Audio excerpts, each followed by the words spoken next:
नमस्कार। आज हम जानेंगे वास्तविक संख्या से संबंधित कुछ महत्वपूर्ण प्रश्न, जिसके तहत हम पार्ट 2 लेकर आए हैं, जिसमें हम जानेंगे एचसीएफ और एलसीएम से संबंधित कुछ वैकल्पिक प्रश्न। तो चलिए शुरू करते हैं। जैसा कि आप सभी जानते हैं कि एचसीएफ निकालने की जो तकनीक है वो है यूक्लिड विभाजन एल्गोरिथम।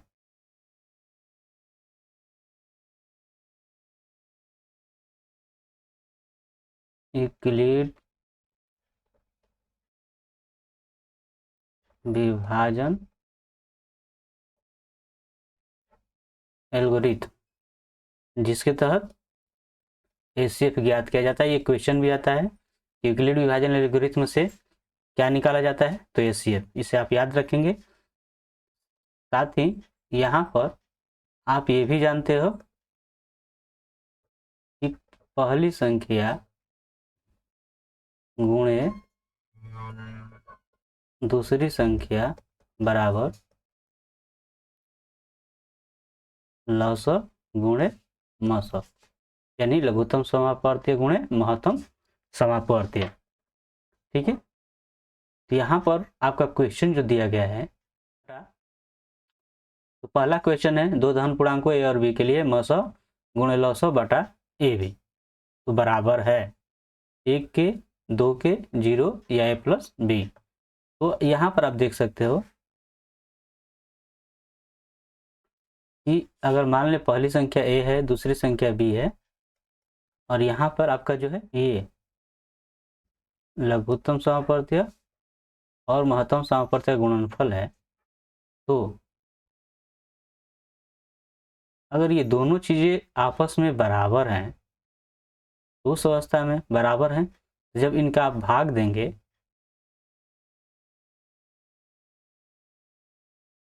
देखिए यहाँ पर कुछ नहीं, तो ये एक का क्या होता है, गुणनफल होता है। तो यहाँ पर अगर आप लेते हो लसअ गुणे मसअ और ये गुणनफल यहाँ पर आ जाएगा, तो इसका मान क्या हो जाएगा, 1। क्योंकि यहाँ से भी आप देख सकते हो कि पहली संख्या गुणे दूसरी संख्या बराबर लसअ गुणे मसअ, मतलब ये और ये आपस में बराबर होते हैं। ये अर्थात ये इनका गुणनफल और संख्याओं का गुणनफल बराबर होता है, तो उस अवस्था में इसका मान किसके बराबर होगा, 1 के। ठीक है, चलते हैं अगले प्रश्न की ओर। प्रश्न है सअभाज्य संख्याओं का मसअ होता है। तो सअभाज्य संख्या है, या पहले जान लेते हैं कि अभाज्य संख्या क्या क्या होती है। तो अभाज्य संख्या है ये ऐसी संख्याएं होती है जिनका केवल 2 गुणनखंड हो, एक और ये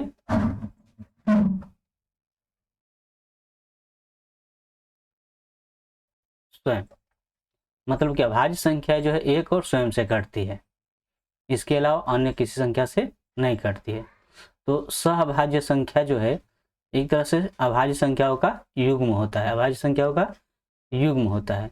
ये संख्या आपस में तो कटेगी नहीं, तो सिर्फ और सिर्फ किससे कटेगी, 1 से, है ना।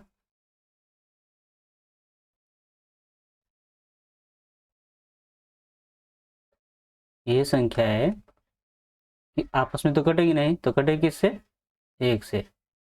तो इसका जो है मसअ क्या होगा, 1 हो जाएगा। चलते हैं अगले प्रश्न की ओर। प्रश्न है यदि दो संख्या का गुणनफल 2166 है एवं उनका मसअ 19 है, तो उनका लसअ होगा। तो दो संख्याओं का गुणनफल जो है 2166 दिया है, तो मसअ 19 दिया है, तो लसअ पूछ रहा है। आप लोग जैसा कि पढ़ते आए हो कि दो संख्या का गुणनफल बराबर लसअ गुणे मसअ।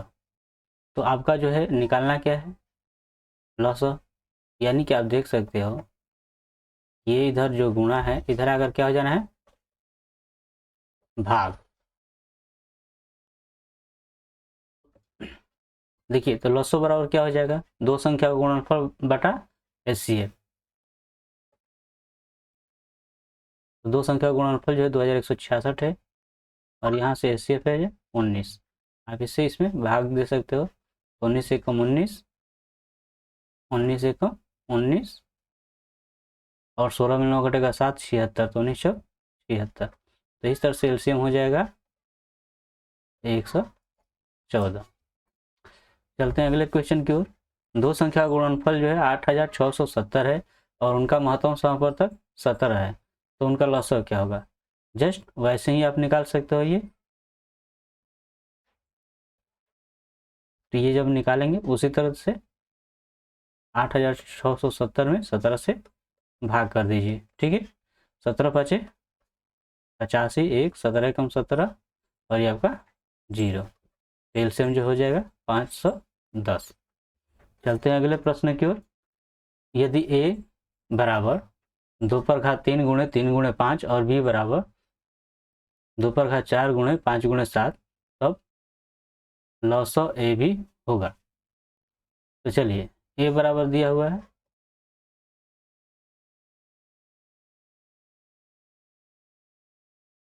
और b बराबर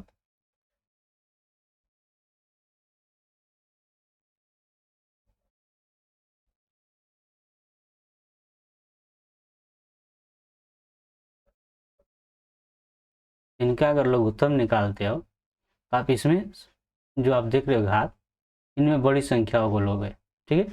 ये 2 पर घात 3 है, ये 2 पर घात 4 है, ये बड़ी संख्या आप ले लोगे, ठीक।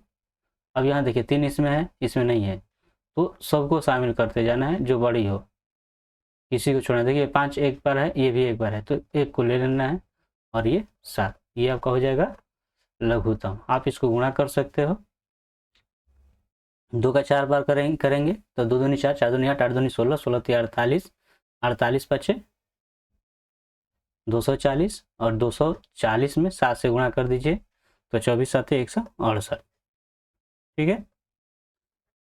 तो 1680 हो जाएगा। इस तरह से आपका जो है इस प्रश्न का उत्तर डी हो जाएगा। चलते हैं अगले प्रश्न की ओर। 144 के अभाज्य गुणनखंड में 2 का घातांक है, तो 144, चलिए 2 से करते हैं। 2 7 14, 2 दूनी का 4, 2 से 2 3 6, 2 6 का 12, 2 से ये 18, 2 दूनी 36, 2 9 18, 3 3 9 और 3 1 3। इस तरह से 144 का अभाज्य गुणनखंड 1 2 3 4, तो ये 1 2 3, ये 4 बार, फिर 3 हो गया, ठीक है। तो ये 2 4 बार हो गया और 3 2 बार। इसमें 2 का घातांक पूछ रहा है, ठीक है। क्या पूछ रहा है? 2 का घातांक। तो आप देख सकते हो 2 का घातांक कितना है, तो 2 का घातांक 4, ठीक है। जैसा कि आप देखिए ये आधार होता है, ये आधार हो गया और ये घात हो गया, ठीक है। तो इसको घातांक बोलेंगे ये। चलते हैं अगले प्रश्न की ओर। 45 तथा 60 का महत्तम समापवर्त्य है, तो आप इसको भाग विधि से भी बना सकते हैं। 45 से कम 45, ये 10 में 5 घटेगा 5 और ये 5 हो जाएगा, 5 में 4 घटेगा 1 और ये 15 तिया 45। तो यहाँ पर जो है आपका HCF हो गया 15, क्योंकि 15 से कटा हुआ है, तो ये आपका आंसर हो जाएगा 15। अगले प्रश्न की ओर। यदि a और b अभाज्य संख्या हैं तो a और b का लसागु क्या होगा? तो आप जानते हो कि अभाज्य संख्या हो, आप जानते हैं कि अभाज्य संख्या जो है 1 से कटती है और स्वयं से, 1 से एवं स्वयं से कटती है। इसका सिर्फ और सिर्फ 2 ही गुणनखंड होता है। तो उस स्थिति में इनका जब लघुत्तम निकालोगे तो इनका लघुत्तम जो है इनका गुणनफल ही होगा, ठीक है। तो लॉसो बराबर क्या हो जाना है, दोनों संख्याओं का गुणनफल, ठीक है, अर्थात ए बी। तो आपका आंसर हो जाएगा ए बी। चलते हैं अगले प्रश्न की ओर। अगला प्रश्न है, यदि 65 तथा 117 का महत्तम सामर्थ्य 65m-117 के रूप में है तो m का मान क्या होगा। चलिए पहले हम लोग 65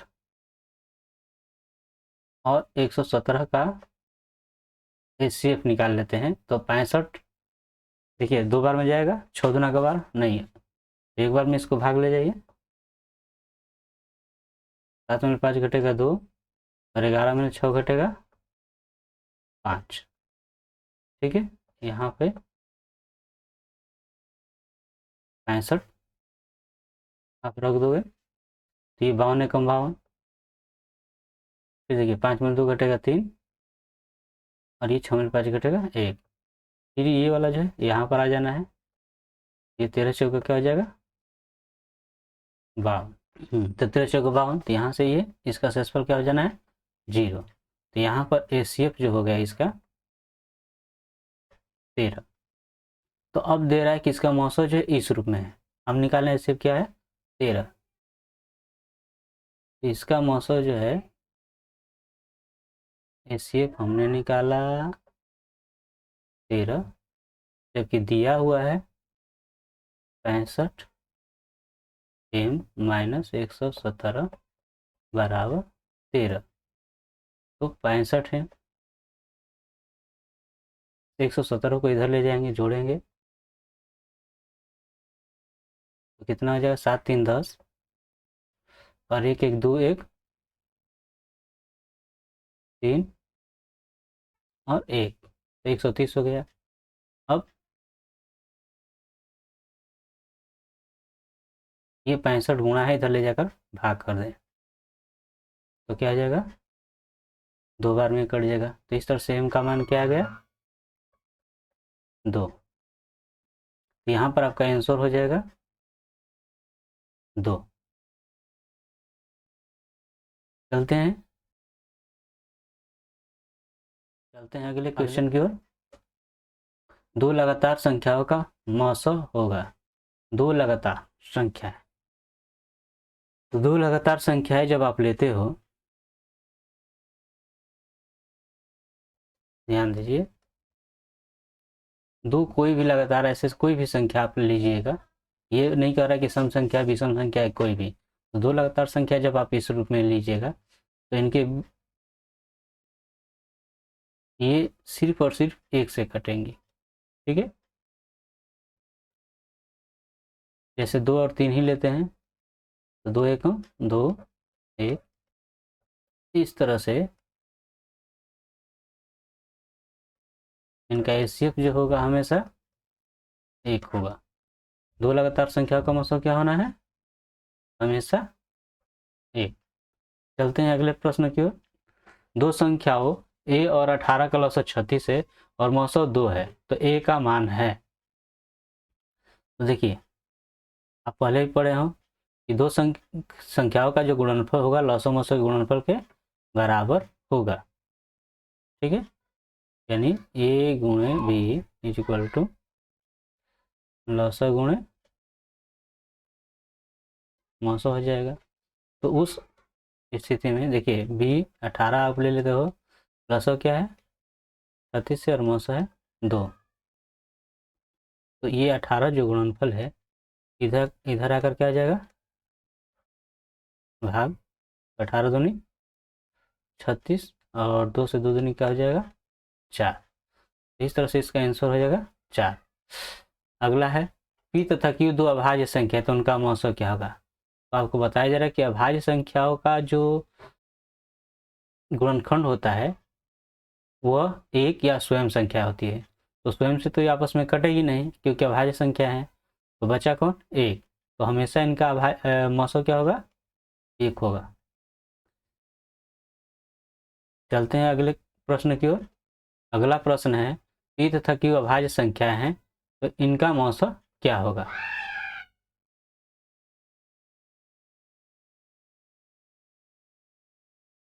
इनका मौसो अगर देखते हो,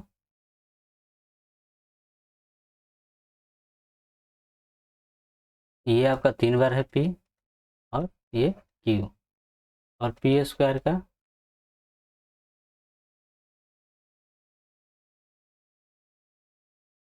P गुणे P और ये Q। तो आप जानते हो कि महत्तम समापवर्तीय में वैसी संख्याएं होती हैं जो कि शामिल हो, ठीक है, ये भी आप ध्यान रख सकते हो।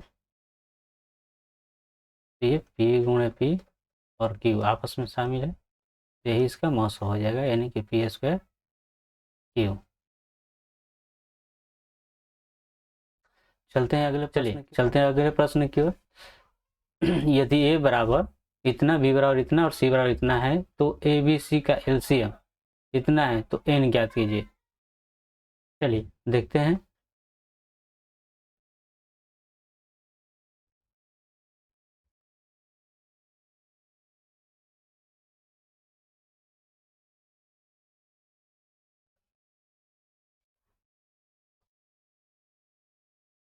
N का अगर LCM निकालते हैं तो जो अधिक बार होता है उसको रखते हैं, जैसा कि आप जानते हो, तो 2 पर घात 3 ये हो जाएगा, ठीक है, ये शामिल नहीं होगा क्योंकि इसमें शामिल हो जा रहा है। अब 3 पर घात ये एक है, ये n बार है, तो इसको ले लेंगे, ठीक है, और फिर 5, जबकि आपका दिया गया है LCM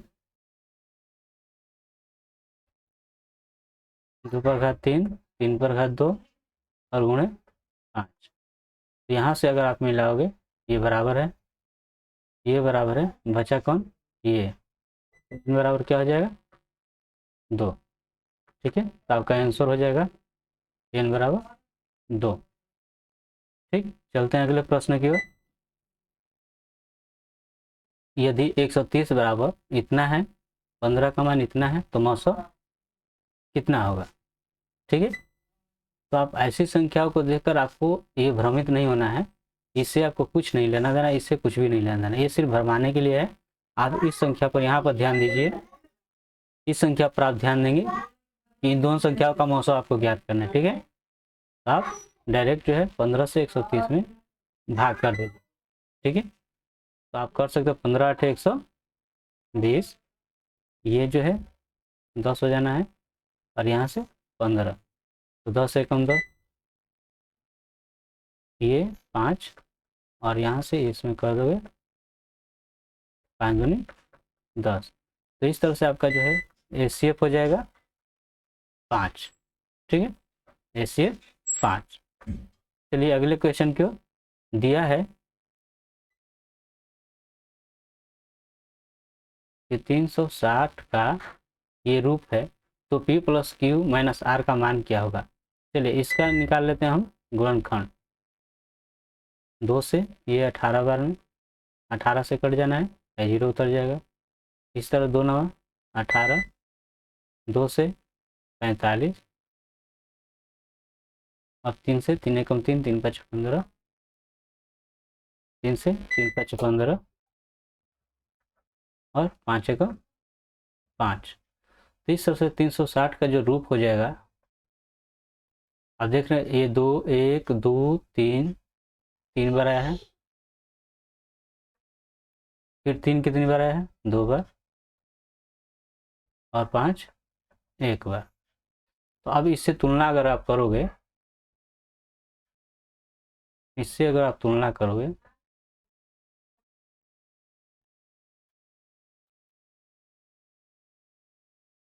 इससे तुलना करोगे तो P का मान क्या हो जाना है,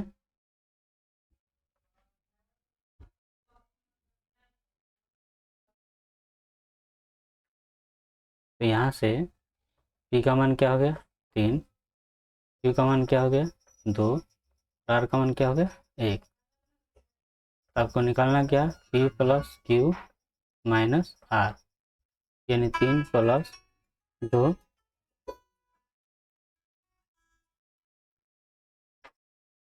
यहाँ से प्लस Q माइनस R का मान क्या हो गया, तो P का मान 3, Q का मान 2, और R का मान 1। 3 2 5 माइनस 1, 5 में 1 घटा 4। ठीक है, तो इस तरह से आपका जो है आंसर हो जाएगा ये बराबर 4। तो मिलते हैं नेक्स्ट वीडियो में अगले पार्ट के साथ, तब तक के लिए धन्यवाद।